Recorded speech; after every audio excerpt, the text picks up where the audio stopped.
Baik, saya coba berbagi apa yang gini.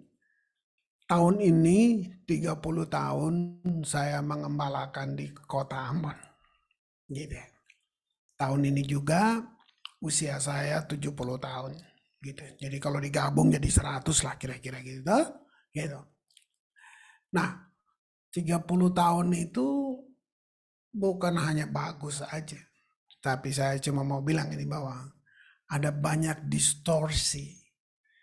Jadi banyak banget gitu. Nah, saya perlu sampaikan ini bahwa yang korban selalu umat. Pemimpin itu dia mesti sadar bahwa kalau dia benar pemimpin, di belakang dia itu ada gerbong kan, tergantung berapa banyak gerbong. Dia belok kanan, semua gerbong belok kanan. Dia menyimpang, semua gerbong. Jadi umat itu korban.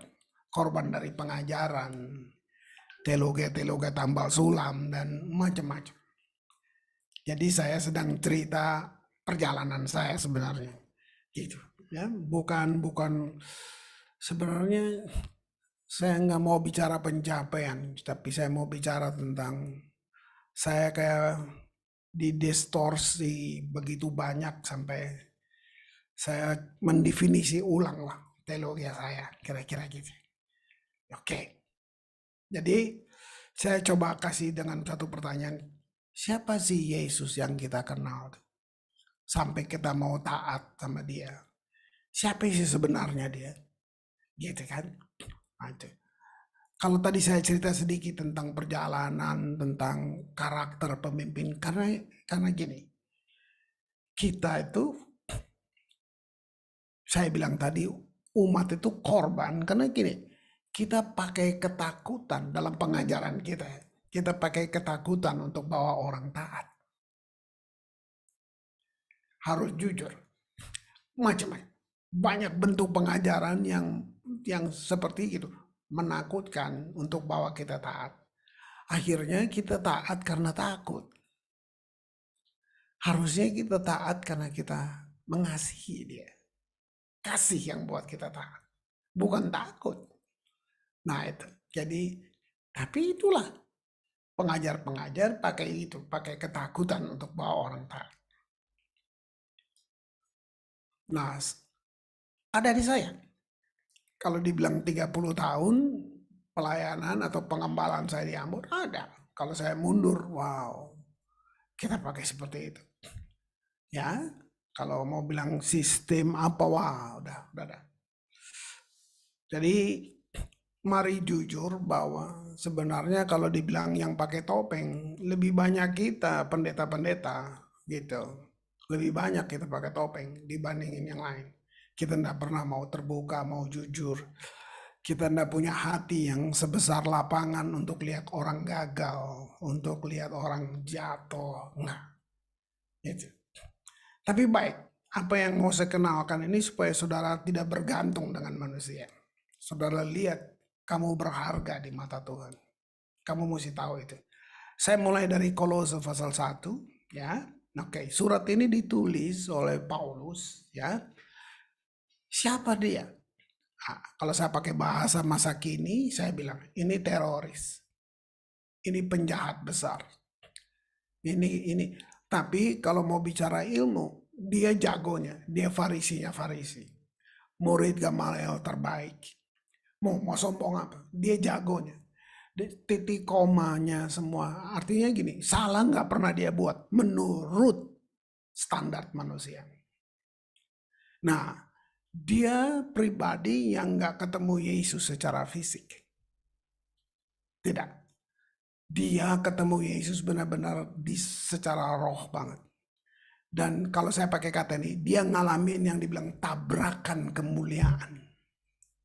Wah, itu dia alami. Itu apa yang dialami oleh Paulus.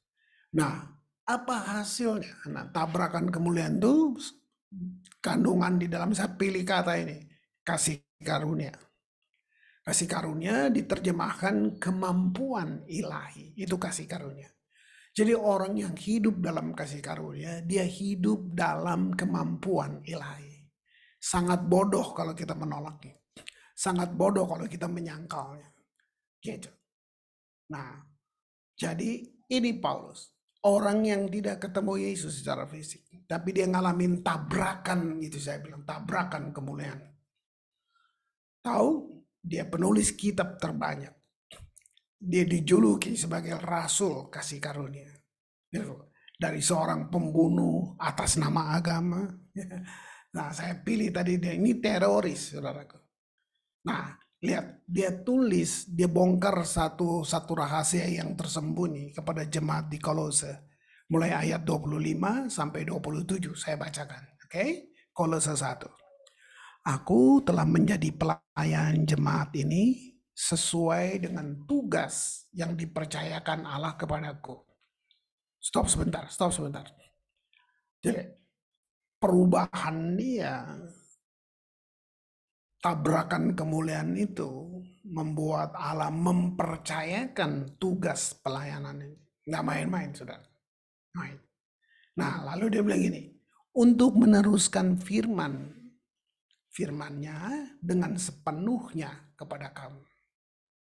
Wow, luar biasa. Ayat 26, dia yaitu rahasia yang tersembunyi dari abad ke abad, dari turunan ke turunan, tapi yang sekarang dinyatakan kepada orang-orang kudusnya. Sebentar. Saya berhenti, per ayat saya berhenti. Oke? Apa itu rahasia? Rahasia artinya yang disembunyikan. Nah, ini mari lihat hal yang pesan yang tersembunyi dari ini.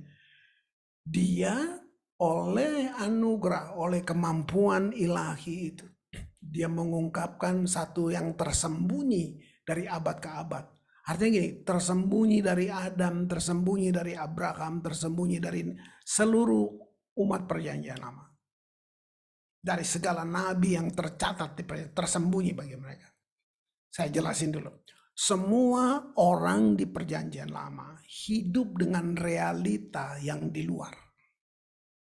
Konkretnya begini, mereka tidak mengalami Roh Kudus di dalam mereka.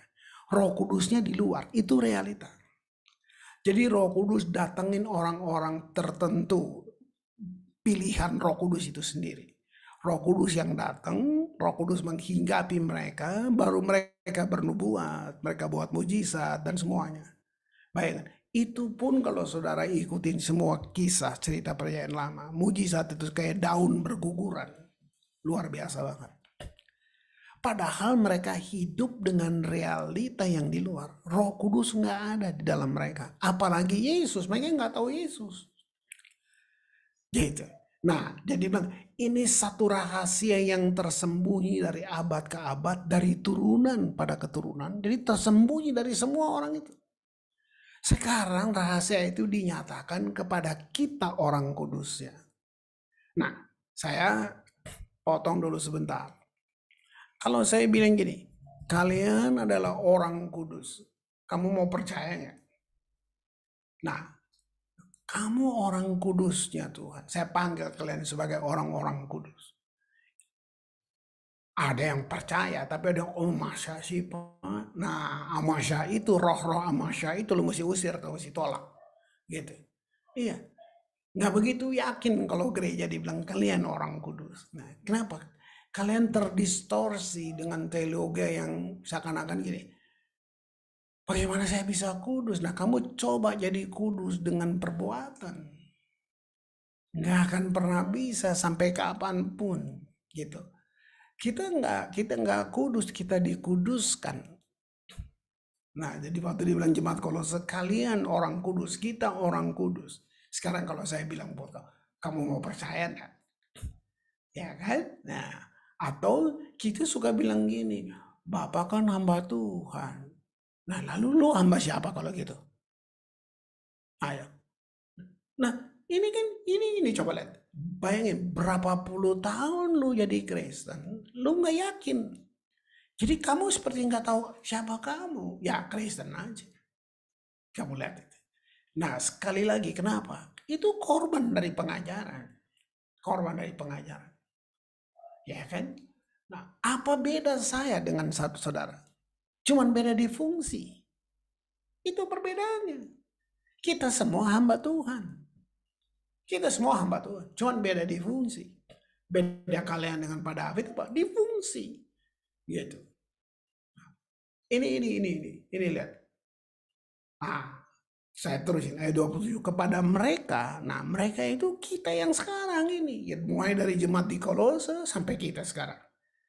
Mereka Allah mau, berarti itu keinginan dia berarti memberitahukan betapa kaya dan mulianya rahasia itu di antara bangsa-bangsa lain. Bayangin, tersembunyi bagi bangsa-bangsa lain rahasia itu. Nah, isinya ini. Kristus ada di tengah-tengah kamu. Kristus yang adalah pengharapan akan kemuliaan. Nah, bahasa Indonesia bilangnya ada di tengah, jadi semacam masih ada jarak. Nah, tapi kalau kamu baca terjemahan Inggrisnya dibilang Christ in you, the hope of glory. Wow. Pikirin baik-baik. Kristus ini membuat kamu berbeda dengan semua orang. Ini bukan sombong. Ini bukan kesombongan. Christ in you, the hope. Jadi Kristusnya di dalam kita. Kita hidup dengan realitas yang di dalam. Aduh, sepotong gini aja mengganggu saudara. Saudara bisa nggak yakin. Nah, berarti kita Kristennya agama. Kalau kita udah yakin ini, makanya kita bergantung sama pendeta. Lu cari hamba Tuhan, apa-apa cari hamba Tuhan. Lalu lu sendiri nggak yakin lu hamba siapa lu. Ya, lihat. Bayangin, RT lu aja nggak berubah karena begini konsepnya. Kapan dunia diubahkan oleh gereja? Coba lihat. Christ in you, the hope. Bayangin, yang punya langit, bumi, laut beserta segala isinya. Ini diam di dalam saya. Gila. Masa jerawat-jerawat aja nggak sembuh sih lu? Hah? Ini kan lu. Coba. Berapa puluh tahun lu jalani kekristenan. Coba lihat. Nah, ini dia. Tahu nggak? Oke, saya mungkin karena saya seniman, jadi saya berhayal, saya berimajinasi, saya orangnya begitu memang. Oke, sekarang saya coba mau bawa kalian. Katakan kita di sorga. Kita ke sorga, lu ketemu nanti Musa, Elia, David, lu ketemu orang-orang hebat itu. Kita kagum kan sama mereka. Iya dong, mereka ada di Alkitab, gila. Kita kagum. Katakan kamu bilang, aduh Om Musa, tolong ceritain dong. Gimana rasanya kamu waktu belah laut kosong? Bagaimana tuh Tuhan dengan kamu? Ya kan? Wih, kamu kagum banget. Datang Elia lagi lewat. Kamu bang, Om Elia, aduh Om ceritain dong Om. Saya baca tuh kitabnya Om kita. Ceritain dong rasanya gimana tuh waktu kamu panggil api turun dari langit. No, satu-satu lu tanya gitu. Mari saya bilang. Mereka akan berbalik ke kamu. Mereka menatap kamu. Dan mereka akan tanya gini. Tolong cerita sama kami. Gimana rasanya Roh Kudus di dalam kamu? Gimana rasanya Yesus di dalam kamu? Yang mereka nggak punya. Wow. Lihat. Wow. Saudara, jadi waktu Alkitab membuka kamu sampai kamu masuk dalam pengalaman ini. Paulus yang tulis ini bilang ini, begitu kita mengubah ini, kita masuk dan menerima Yesus, kita disebut ciptaan baru. New created. Apa itu ciptaan baru? Nah, kita cuma pikir bertobat, nanti terlalu sempit. Mari saya bilang, apa ciptaan baru? Itu identitasmu. Identitasmu bukan pangkat, posisi, kemewahan, duit lu, rumah lu. No, itu status yang dunia kasih. Kita sering dengar status sosial. Sorga nggak pakai itu. Identitasmu ciptaan baru. Bukan suku, bangsa, agama, bukan, nggak ada urusan dengan itu, nggak ada. Identitas kamu ciptaan baru. Secara fungsi tadi saya ngomong, mungkin kamu cuma cleaning service di kantor itu. Tapi di mata Tuhan, lu anak, lu kekasih, lu sahabat, lu ciptaan baru nih. Nah, kita cuma sulit di situ. Kita tetap masih lihat fakta yang di luar kita.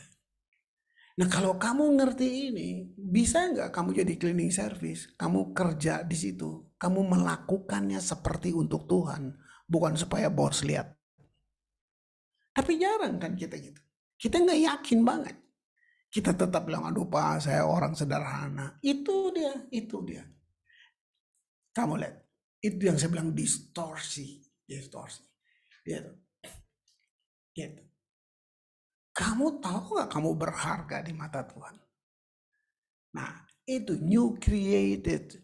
Itulah identitas kita. Christ in you, the hope of glory. Selebihnya itu agama. Nah itu, saya milih kata relikui. Relikui itu kayak benda peninggalan agama. Itu ada banyak di kita. Kita hidup dengan gitu, itu lambang-lambang begitu. Maka tadi saya bilang, pengajaran-pengajaran yang kita dapat itu pengajaran yang pakai ketakutan untuk buat orang jadi taat.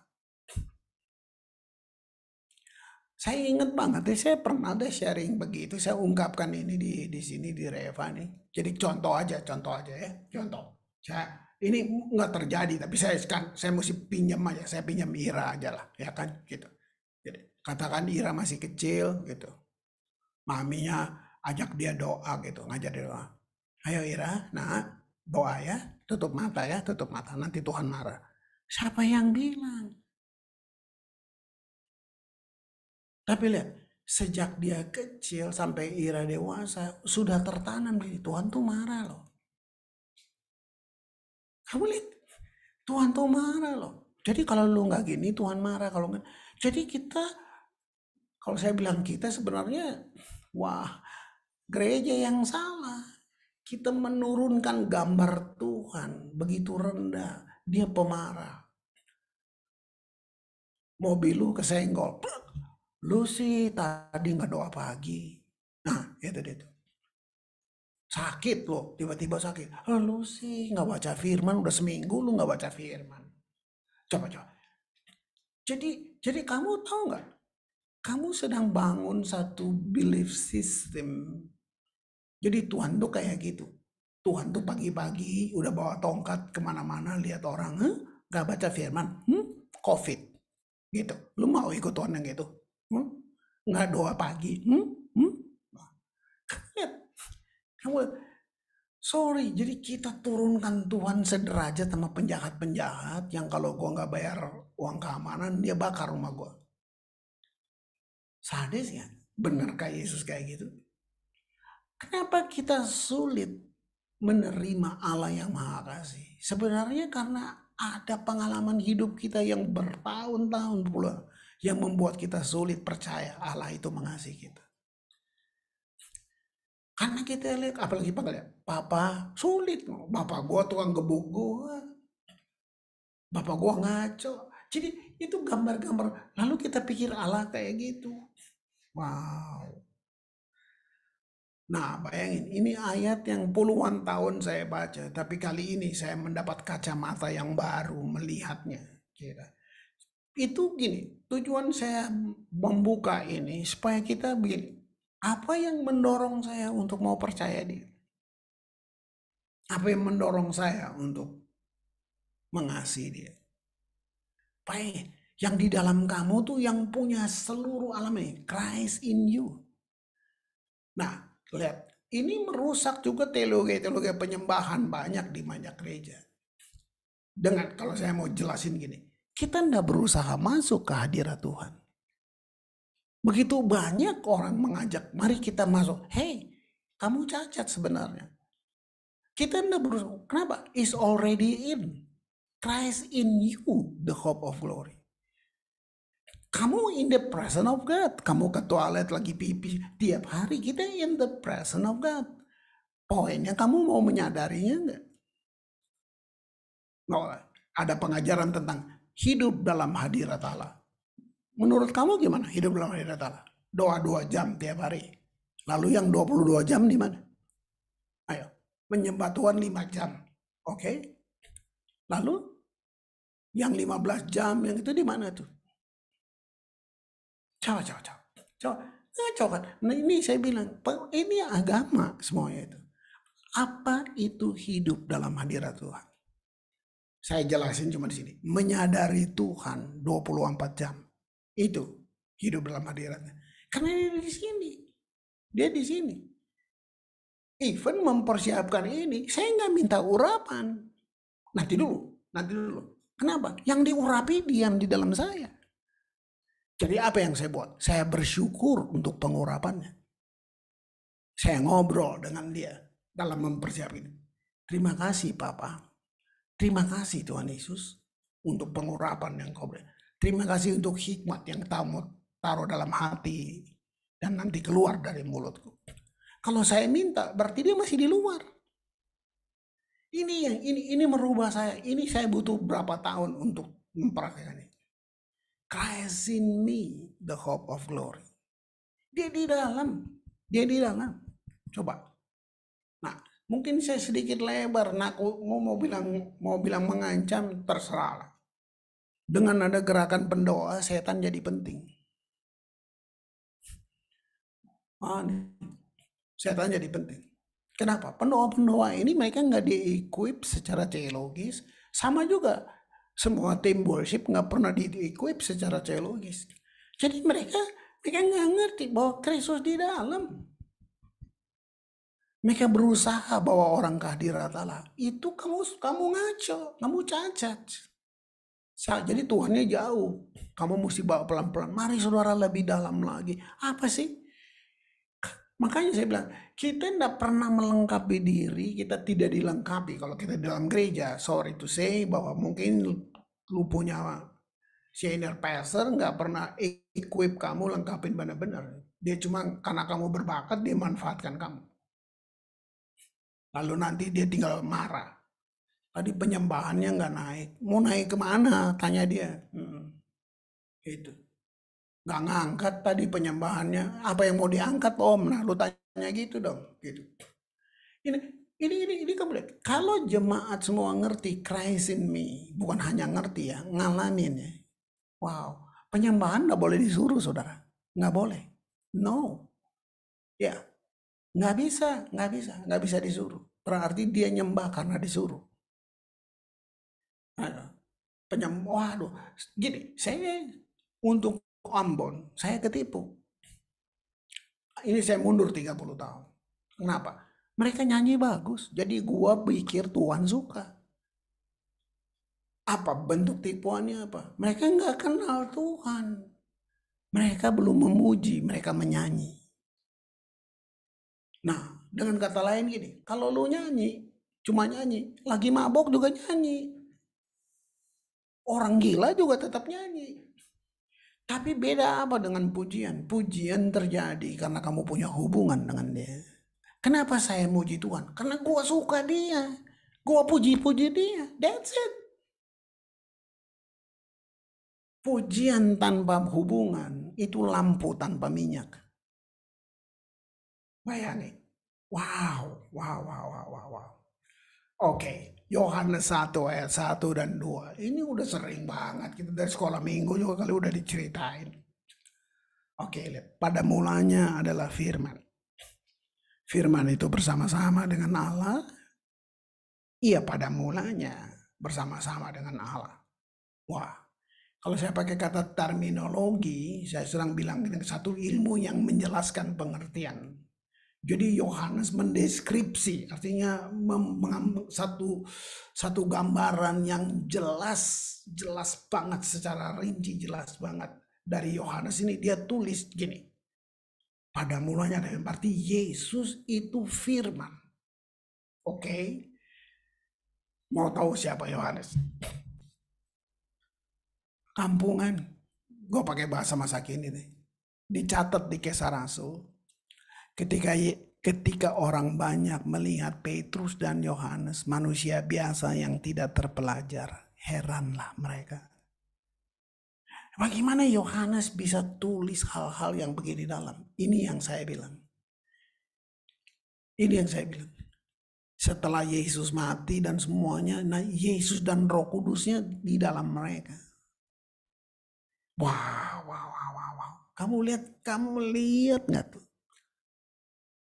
Untuk merubah dunia secara logika, mestinya Yesus ke sinagog, Yesus datang ke Yerusalem Bible Temple, Bible College, dan bilang gini, mana orang-orang terbaikmu saya mau pakai. Ngapain dia ke tepi danau pilih tukang ikan bego kayak Petrus dan Yohanes yang cuma tahu perahu dan ikan. Mereka nggak ngerti antropologi, kristologi. Mereka nggak bisa bahasa Ibrani, bahasa Aram. Sebenarnya kalau saudara lihat ini gini, berarti Yesus nggak butuh kamu punya kemampuan. Dia nggak butuh CV kamu. Dia nggak pernah tanya gini, kamu mampu nggak? Yang dia tanya gini, kamu mau nggak? Nah, sekarang lu lihat surat Yohanes. Ini yang saya bilang kemampuan ilahi. Dari mana dia bisa buka-buka ini? Kalau bukan kasih karunia. Nah, oh berarti Yesus itu firman. Nah, mari saya perkaya lagi. Firman itu berarti imannya Allah. Jadi waktu Allah berfirman, itu bukan sok tahu dia waktu berfirman, itu iman dia di dalam itu. Berarti firman gak bisa gagal. Saya yang gagal, kamu yang gagal. Firman gak bisa gagal. Lihat itu, pada mulanya firman itu bersama-sama dengan dia. Wow, kira gak? Wow. Jadi Yohanes 1 itu, kalau kamu lihat tadi yang Yohanes jelasan, sebenarnya itu ya Yesus. Wow. Jadi kalau saudara benar punya hubungan dengan Yesus, di situ kamu kenal sebenarnya dia itu siapa sih? Gitu. Wow. Waduh. Lihat. Jadi Yesus itu penciptaan dalam konteksnya. Jadi gini, waktu Allah menciptakan semua, itu Yesus yang dia pakai. Dia adalah firman. Gitu. Jadi bukan cuma guru yang baik. Gitu. Dengan kata lain berarti Yesus dia yang beri bentuk, dia yang beri tujuan, dia substansinya. Wah, itu elemen paling dasar. Wow. Ayat 3, Yohanes 1 ayat 3. Segala sesuatu dijadikan oleh dia. Kira, kan ini bukan baru sekarang kamu dengar. Kamu udah baca puluhan tahun. Makanya saya bilang, saya pun sama. Tapi kali ini saya dengan kacamata yang beda melihatnya. Segala sesuatu dijadikan oleh dia. Tanpa dia tidak ada satu pun yang telah jadi dari segala yang dijadikan. Nah, saya kembali ke pesan di atas tadi. Dia in you. Christ in you. Christ yang mana? Yang segala sesuatu dijadikan oleh dia. Saya temukan kata ginomai. Ginomai untuk jelaskan ayat ini. Artinya gini. Ginomai itu kalau didefinisikan gini. Satu genetik yang lengkap yang ada di dalam sel. Dengan kata lain, Yohanes kalau dia secara kalau dia secara apa ya, secara dia mau jelasin, kira-kira dia sedang bilang gini, Yesus itu adalah bahan dasar dari segala sesuatu yang diciptakan dan ditopang. Nah, dia in you, dia ada di dalam kamu. Gitu, Tuhan. Masa sih jerawat-jerawat aja nggak sembuh? Nah, itu yang gue bilang. Ini. Kenapa? Sebenarnya gini, bukan yang nggak ada kuasa, lu nggak percaya. Mari. Saya jelasin. Kadang-kadang saya mesti ngomong bebas atau kadang-kadang saya mau seperti anak kecil. supaya kamu nangkep. Oke, lihat ya, gereja mula-mula. Ini Yesus sudah naik ke surga ya. Yesus sudah naik, Yesus sudah nggak ada lagi. Tapi mereka ada di dalam mereka, jemaat mula-mula ini, Yesus ada di dalam mereka. Oke, saya jelasin dulu. Kamu kira enak jadi Kristen di zaman Kisah Rasul? Jadi Kristen zaman itu, kamu musuh budaya. Kamu musuh bangsa. Jadi jangan pikir jadi Kristen terus secara finance kamu, nanti dulu, nggak enak banget, nggak enak banget. Lalu kenapa tetap mau jadi Kristen dong? Nah ini. Jadi Kristen tanpa pengalaman jumpa, jadi Kristen tanpa pengalaman diubahkan. Kamu beragama aja, kamu sedang gagal jadi Kristen. Kamu cuma ngomong Tuhan supaya dapat kesan baik dari orang yang ada di sekitar kamu. Tapi sebenarnya kamu nggak ngandalin dia. Ini. Nah, Kristen mula-mula, mari saya jelasin. Ini sejarah. Alkitab nggak punya. Gila enggak? Mereka hidup dari pengajaran para rasul. Belum ada Alkitab, belum ada. Baik. Jadi mereka nggak ada. Hari ini kita baca kitab, nggak ada. Mereka cuma belajar dari pengajaran para rasul. Mari saya kasih tahu apa bedanya sama yang kita sekarang. Yang gereja modern. Kamu punya Alkitab segala terjemahan. Kamu punya library. Apa sih yang lu nggak punya? Cuma mula-mula nggak punya gedung di rumah-rumah. Tapi mari saya mau tembak di sini. Mari, kalau kamu lihat sekarang orang sekarang tuh, ya gereja kita ini yang sekarang, lu lihat pendoa-pendoa yang sekarang nih, kalau berdoa yang goyang orangnya. Darah Yesus, apaan tuh? Orang lain lihat tuh juga takut. Nah, gua ajak lu lihat Kisah Rasul, lu baca Kisah Rasul 3. Waktu mereka berdoa, rumahnya yang goyang. Bukan orangnya yang goyang, rumahnya goyang. Apa sih yang membuat kita hendak hidup seperti itu? Saya mau bilang, mereka nggak punya Alkitab. Tapi mereka hidup dalam dimensi yang tidak terbatas. Apa? Mereka nggak ditentukan oleh kertas, oleh kitab. Christ in you, Christ in me. The hope of glory. Mereka ngalamin banget Yesus udah ngalamin hidup mereka. Makanya mereka tetap kekristenan tetap hidup. Nggak ada yang bisa bunuh. Budaya udah coba apa aja udah coba. Kita. Lihat aja. Kita cuma orangnya yang goyang-goyang. Maka bilang pendoa kita nih bikin iblis jadi penting. Kalau gue bilang iblis nggak ada, gue sesat. Tapi kalau gue bikin iblis penting, goblok lu Grace. Iya kan? Ini pendoa-pendoa nih, ini peristiwa saya mundur, peristiwa konflik berdarah di Ambon. Kan pendoa dari Bandung lah, dari mana lah telepon, Pak Grace, kayak kami pendoa inilah, pendoa ini, ya thank you lah. Tapi mereka mulai bilang, itu Pak, langit di Ambon warna kuning, warna hitam lah, segala macam. Gue lihat nggak ada tuh. Dia malah marah. Bapak sih lihatnya cuma pakai mata biasa. Coba lihat gue dimarahin. Pakai hati dong Pak. Sedap.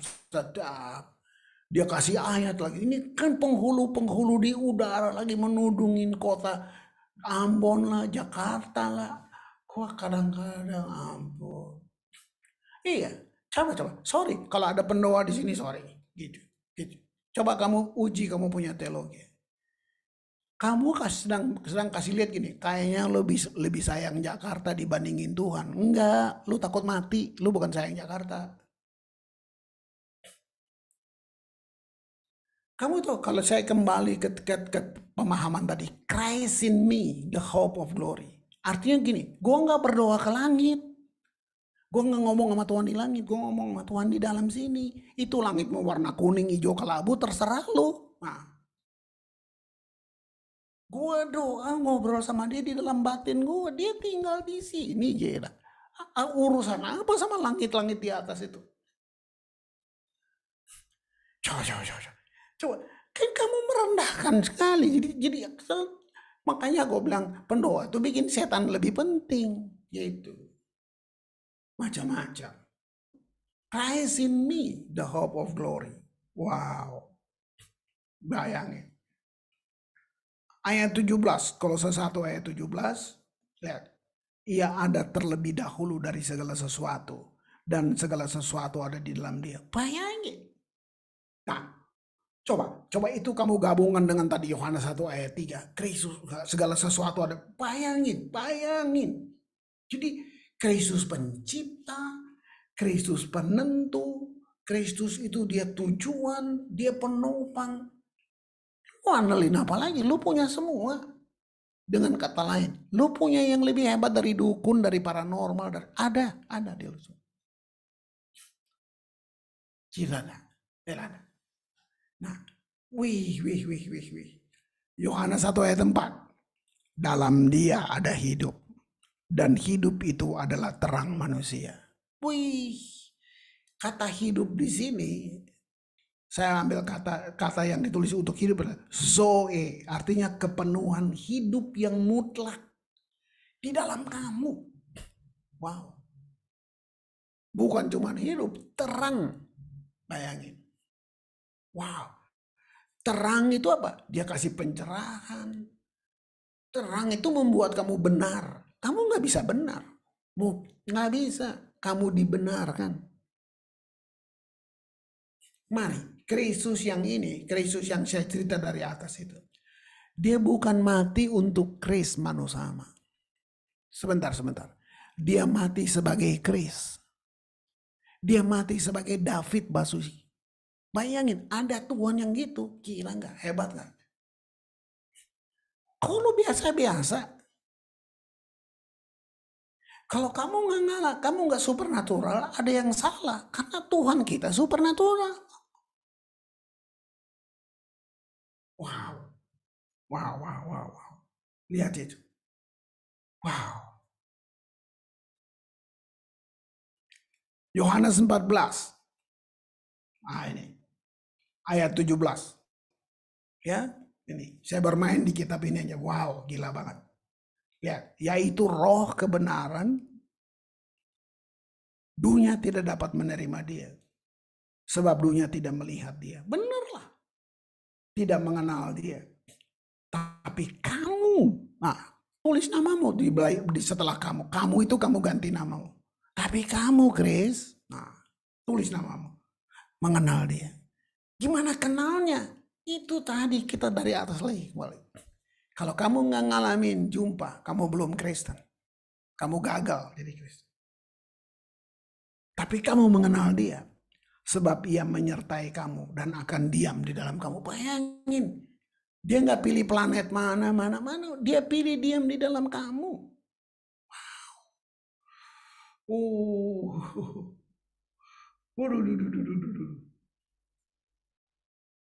Ayat 18, Yohanes 14, ayat 18. Ya. Aku tidak akan meninggalkan kamu sebagai yatim piatu. Nah, saya berhenti sebentar. Tahu enggak kenapa dia bilang ini? Karena kita sekali muda Kristen, tapi spirit kita tuh yatim piatu. Manifestasinya gini, ngemis. Nah, penyembahan kita yatim piatu, Pak. Ini saya pergi ke banyak kebaktian, gereja boleh mewah, alatnya boleh mewah. Tapi karena nggak diajar, mereka datang kayak pengemis ke Tuhan. Itu mau dua, bayangin, ini roh yatim piatu. Kalau jemaatnya yatim piatu, berarti gerejanya panti asuhan. Wow, gila. Kamu lihat nggak? Kita kado, udah deh. Kamu nggak kenal, makanya saya bilang kita ndak berusaha masuk ke hadiratnya. It's already in. Christ in me, the hope of glory. Jadi seorang worship leader bukan motivator. Dia inspirator. The way you worship. Orang bilang, ada apa ya sama dia? Ini kan keren. Nah, ini muncul nih. Saya nggak ada dalam catatan. Ini muncul aja. Firmannya bilang begini. Bilangnya begini. Angin bertiup kemana ia mau. Kamu mendengarnya. Artinya kita bisa dengar suara angin. Tapi kita tidak tahu kemana dia pergi. Karena kita tidak bisa lihat. Itu apa? Apa kira-kira pesan profetiknya begini.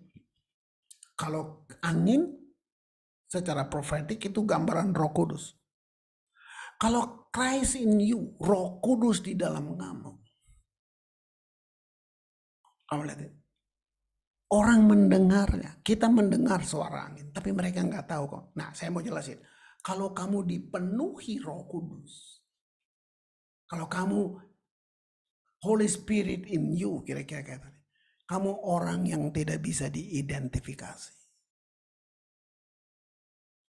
Mereka gini, even teman lama kamu akan bilang gini, ih, ada apa sama lu ya?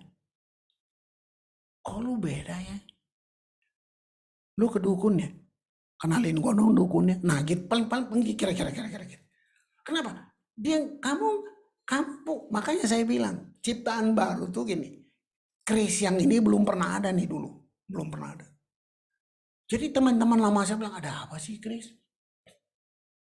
Kalau cuman judul pendeta, Allah iblis nggak takut. Aduh, nggak takut banget. Malam pendeta malu-maluin paling banyak, gitu. Kira, lu bisa lihat gitu. Wow. Aku tidak meninggalkan kamu sebagai yatim piatu. No. Aku datang kembali kepadamu. Tinggal sesaat lagi ayat 19. Dunia tidak akan melihat aku lagi. Tapi kamu melihat aku sebab aku hidup. Dan kamu pun akan hidup. Pada waktu itulah ayat 20. Kamu akan tahu bahwa aku di dalam Bapakku. Dan kamu di dalam aku. Dan aku di dalam kamu.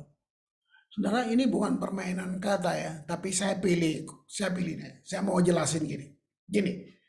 Waktu Christ in you, Bapa di sorga lihat kamu, dia lihat Yesus.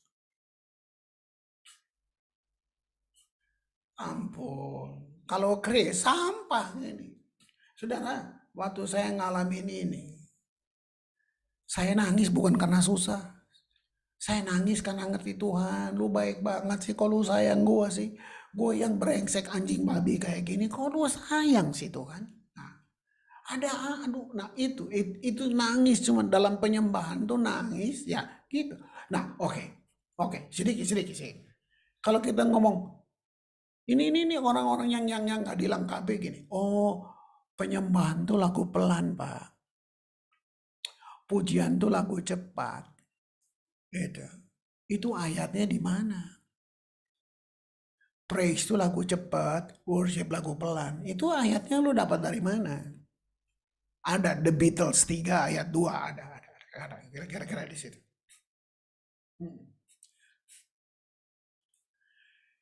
Sedikit aja dari sekian banyak saya coba jelasin ini. Praise itu sedang bilang begini.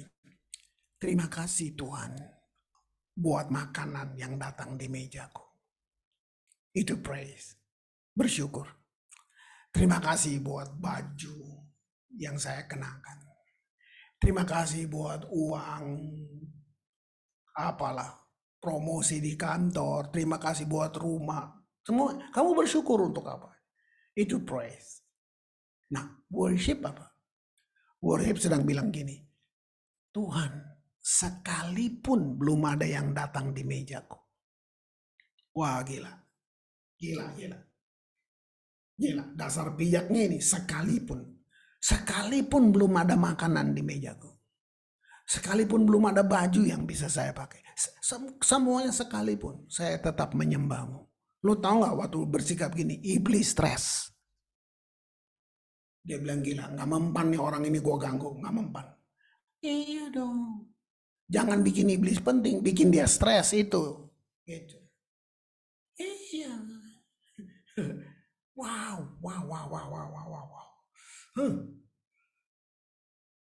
Yohanes 14:23. Bagian B. Jika seorang mengasihi aku, ia akan menuruti firman-Ku dan Bapakku akan mengasihi dia. Kenapa saya pilih ini? Karena gini. Saya mungkin cinta pengetahuan firman. Tapi saya sudah keluar dari cinta akan Tuhan. Gini, lebih konkret gini. Gue baca firman karena mau khotbah besok. Waduh, nah gini nih kamu lihat ya. Nah, jadi jika kamu mengasihi aku, kamu menuruti firmanku. Ini nggak boleh dipisahin. Nah, Bapakku akan mengasihi dia dan kami akan datang kepadanya dan diam bersama-sama dengan dia. Kira nggak? Lihat. Wow. Kembali lagi kata ini nih, seluruh nenek moyang dari seluruh teologi ya, ada di dalam kalimat ini. Christ in you, the hope of glory. Wow.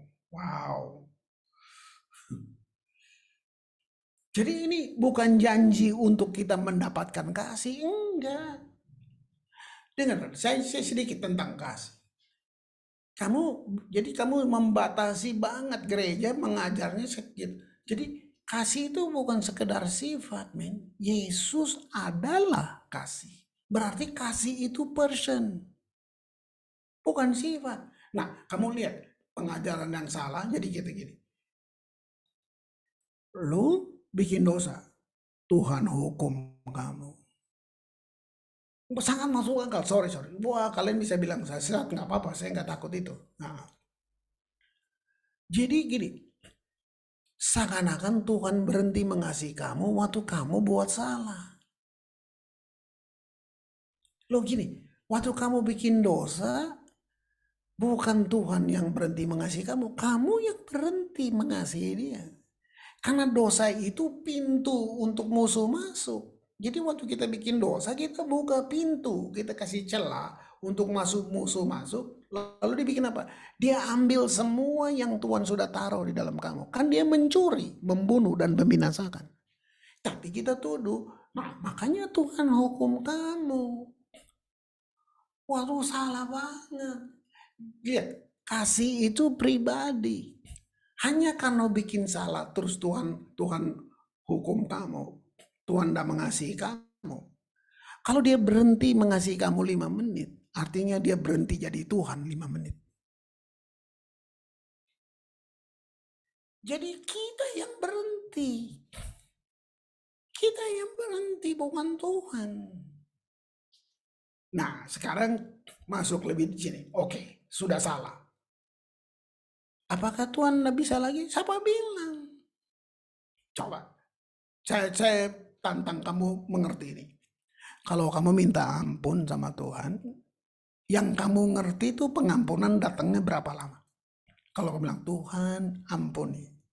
Berapa lama pengampunan datang? Kalau saya mesti jawab, saya akan bilang gini, secepat kamu tarik napas, pengampunan datang. Ya itu. Cuman Bapak Pendeta yang bilang besok balik lagi ya. Gitu. Nah ini yang ganggu kamu kan. Gitu. Ayat 27 Yohanes 14. Damai sejahtera ku tinggalkan bagimu. Wow. Bayangin.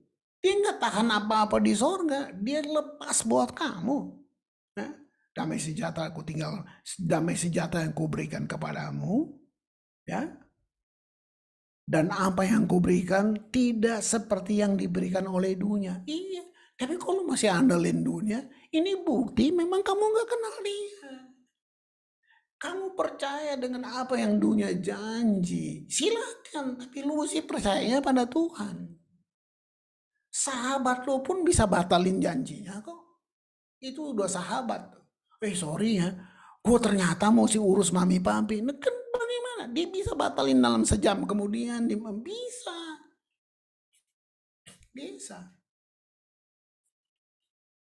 Lihat, Christ in you, bayangin. Gitu. Wow, apa yang aku berikan, damai sejahtera, tidak seperti yang dunia berikan. Baru ini, jangan gelisah hatimu.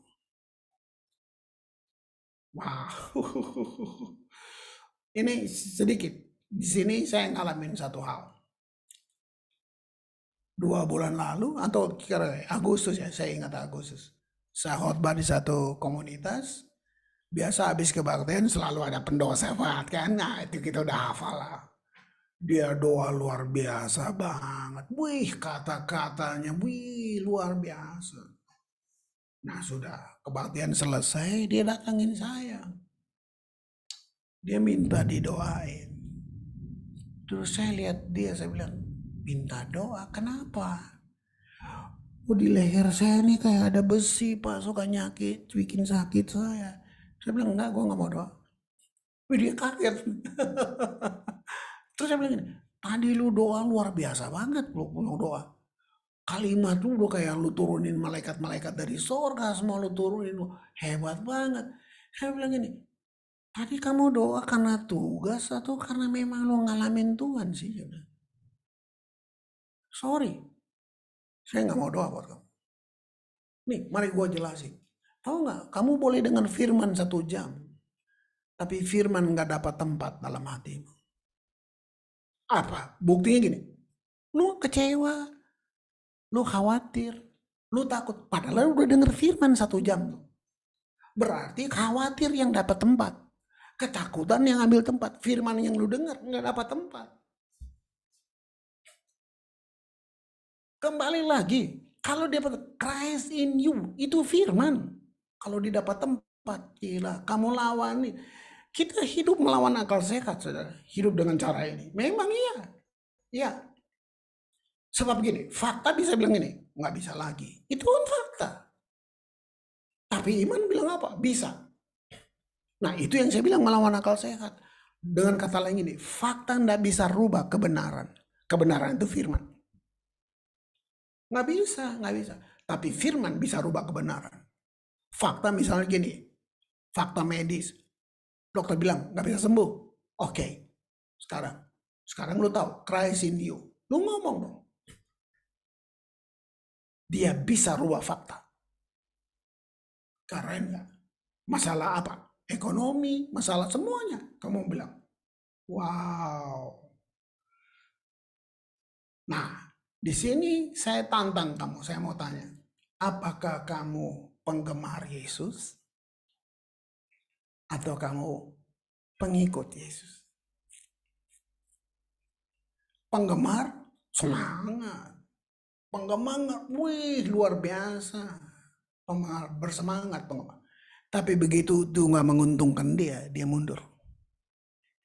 Itu penggemar. Kalau pengikut, itu tuh yang tadi itu kenyataan Christ in me. Dia nggak akan mundur karena dia udah kenal. Yesus nggak bisa gagal.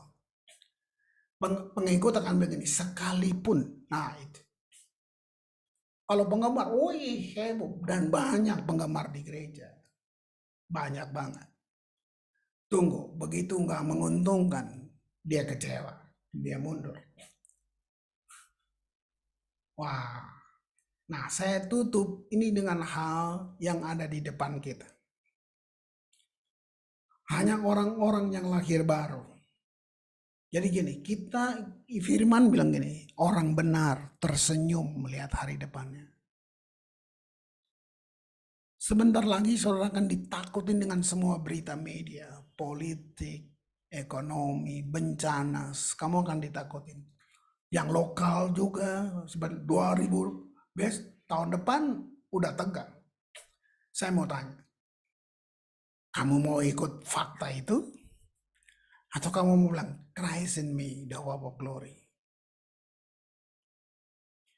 Krisis akan mengekspos siapa kamu. Krisis akan membuat perbedaan antara orang percaya dan yang bukan percaya. Gila. Oke, kamu sulit. Ini kesaksian sungguh. Nyata. Ini di Ambon. Kerja 18 tahun dipecat. Pecatnya karena perusahaannya mau tutup. Dan dia harus tanda tangan di atas surat di mana dia tidak dapat pesangon. Nggak adil kan? Nangis. Nah, tapi kembali lagi. Dia tahu Kristus di dalam dia. Nah, dia mulai, Tuhan, bagaimana untuk saya makan tiap hari? Apa yang harus saya buat? Idenya nggak keren banget. Tuhan bilang bikin kue, dia jual kue aja. Kamu tahu lebih parahnya apa? Dia nggak tahu bikin kue karena dia nggak pernah bikin kue. Jadi dia Google lah. Dia lihat YouTube lah gimana sih kue, nah bikin satu dua macam. Dia mulai jual kue. Ini kesaksian awal tahun di Ambon. 1 tahun dia jual kue. Mereka beli mobil. Beli mobil. Jadi ulang tahun saya dia yang bikin kue buat saya. Jadi saya nggak bohong. Beli mobil. Nah, pertanyaan saya gini. Emang tukang kue cuma dia di Ambon? Kan banyak tukang kue. Nah, Christ in you. Sekarang kamu punya masalah secara finance. Tapi gini, Christ in you, the hope of glory. Pengharapan akan kemuliaan. Kamu ngobrol, Tuhan, gua lagi susah nih Tuhan. Situasi begini. Dia di dalam, dia ngobrol dong. Terus dia bilang gini, udah, lu jual pisang goreng deh. Kamu bikin pisang goreng. Pertanyaan gini, emang di Jakarta nggak ada tukang pisang goreng yang hebat? Apa bedanya sama kamu? Nah, dengar saya mau bilang. Karena yang suruh Tuhan, dia bilang jual pisang goreng. Ini bedanya. Pisang goreng lu karismatik. Nah, itu. Ya, pisang goreng banyak kok. Kenapa punya lu sampai lu bisa beli mobil, bisa bayar rumah? Kenapa? Itu pisang goreng karismatik. Nah, saya tutup dengan ini di depan saudara. Ya, kembali lagi. Surat Paulus yang tadi. Filipi 2 ayat 10. Nah, dia bilang, ini terjadi. Sekarang sedang terjadi. Klimaksnya ada di depan. Supaya dalam nama Yesus bertekuk lutut segala yang ada di langit. Gila. Yang ada di atas bumi, yang ada di bawah bumi. Bisa. Krisis yang bisa bikin ini. Semua orang. Betul. Tapi krisis juga akan mengekspos kamu. Karena kamu siapa? Oke. Ayat 11. Segala lidah mengaku Yesus Kristus adalah Tuhan bagi kemuliaan Allah Bapa. Wow. Kamu mau jadi penggemar atau pengikut? Kalau kamu pengikut, sebagai new created, sebagai ciptaan baru, kamu dan saya, kita pengikut yang akan menghancurkan skema-skema musuh kemanapun kita pergi. Kita adalah satu ciptaan yang berbahaya buat kerajaan kegelapan.